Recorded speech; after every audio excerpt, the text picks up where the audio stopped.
안녕하세요. 지혜가 샘솟는 톡톡 명상TV입니다. 프랑스의 영웅 나폴레옹의 업적과 역사와 명언에 대해서 알아보겠습니다. 코르시카 섬의 하급 귀족 가문 출신의 군인으로 프랑스 혁명 시기에 벌어진 전쟁에서 큰功을 세우며 국민적 영웅이 되었고 쿠데타를 통해 제한통령이 된 후 종신통령을 거쳐서 황제에 즉위했다. 그가 남긴 나폴레옹 법전은 전 세계의 민법에 많은 영향을 미쳤다. 또한 그는 군사적으로 현대전에까지 영향을 끼쳤고 전술과 전략, 훈련, 조직, 군수, 의복과 포상 제도를 발전시켰다. 그의 프랑스 육군은 효율적으로 조직된 군대로 평가된다. 나폴레옹은 파리 육군사관학교에 재학 중에 육군 포병 소위로 임관하였다. 프랑스 제1공화국 시절인 1793년의 툴롱 포위전에 참여하여 승리를 이끈 후 준장으로 진급하여 24살에 장군이 되었다. 1796년에는 이탈리아 원정에서 대성공을 거두는 등 제1차 대프랑스 동맹전쟁에서 강력한 반프랑스 동맹군을 상대로 연승하면서 군인으로서 승승장구하였다.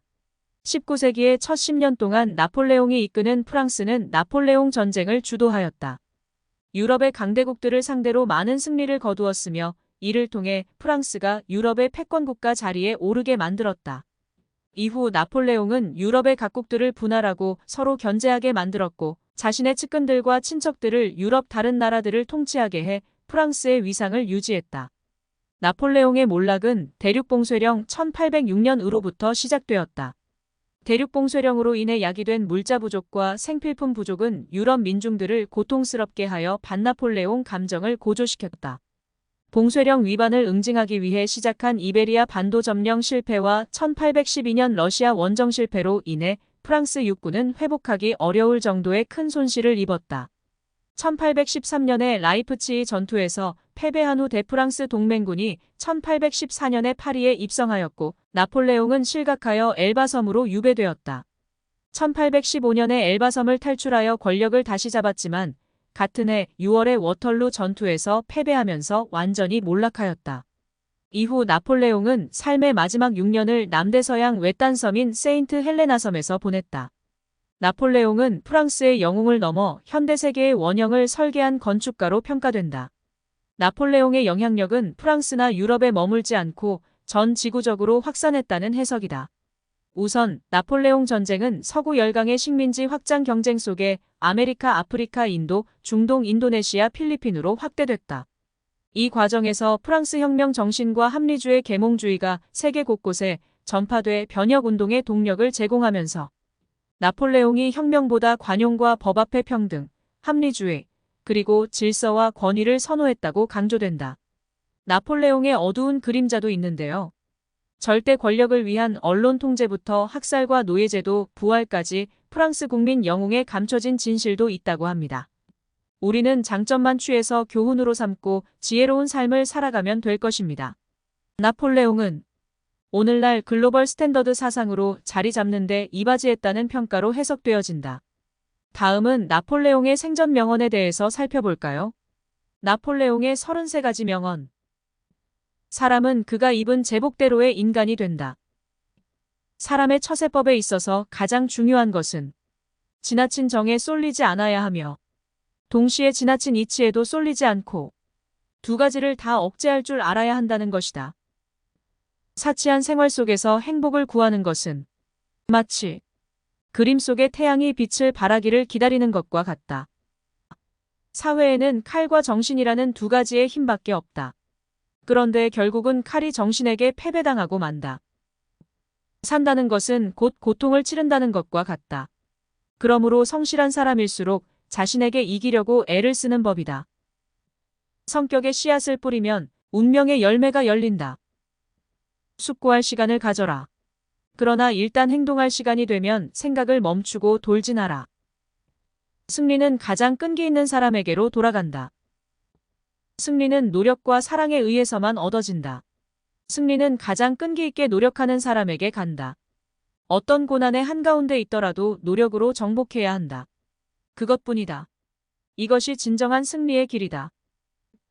아무리 위대한 천재의 능력일지라도 기회가 없으면 소용이 없다. 아첨을 잘하는 사람은 헐뜯거나 비방하는 요령도 잘 터득하고 있는 사람이다. 약속을 지키는 최선의 방법은 약속을 하지 않는 것이다. 약한 인간일수록 훌륭한 군인이다. 여론의 흐름에 따르면 모든 것이 쉬워진다. 여론은 세상의 지배자이다. 우리가 어느 날엔가 마주칠 재난은 우리가 소홀히 보낸 어느 시간에 대한 보복이다. 의지할 만한 것은 남이 아니라 자신의 힘이다. 인생에 있어 가장 중요한 것은 실패했다고 낙심하지 않는 것이며 성공했다고 지나친 기쁨에 도취되지 않는 것이다. 자기가 할 수 있는 모든 것을 하는 것은 인간이 되는 것이요. 자기가 하고 싶은 모든 것을 하는 것은 신이 되는 것이다. 작전 계획을 세우는 것은 누구나 할 수 있다. 그러나 전쟁을 할 수 있는 사람은 적다. 가라, 달려라, 그리고 세계가 6일 동안에 만들어졌음을 잊지 말라. 그대는 그대가 원하는 것은 무엇이든지 나에게 청구할 수 있지만 시간만은 안 된다. 가장 커다란 위험은 승리의 순간에 도사린다. 고통을 거치지 않고 얻은 승리는 영광이 아니다. 굳은 결심은 가장 유용한 지식이다. 죽음은 아무것도 아니다. 그러나 패배자로서 영광 없이 사는 것, 그것은 매일 죽는 것이나 다름없다. 승리를 원한다면 모든 것을 걸어야 한다. 1%의 가능성, 그것이 나의 길이다. 승부는 언제나 간단하다. 적이 무엇을 원하는지를 간파해야 한다. 그리고 적으로 하여금 원하는 것, 꿈꾸는 것이 가능하다고 믿게 하는 것이다. 앞을 내다보지 못하는 자는 이미 패배한 자이다. 비범한 작전이란 유용한 것과 불가피한 것만을 시도하는 것, 바로 그것이다. 사람이란 처음에는 일을 끌고 가지만 조금 있으면 일이 사람을 끌고 가게 된다. 승리는 대군의 것이다. 나의 사전에는 불가능이란 단어가 없다. 개선으로부터 몰락까지의 거리는 단 한 걸음에 지나지 않는다. 나는 사소한 일이 가장 큰 일을 결정함을 보았다. 지금까지 프랑스의 영웅이자 전 세계 사람들이 본받았었던 나폴레옹의 업적과 역사와 명언들을 살펴보았습니다. 유익한 시간 되셨나요? 도움이 되셨다면 구독, 좋아요, 알람 설정 해주시면 더욱 힘이 됩니다. 감사합니다.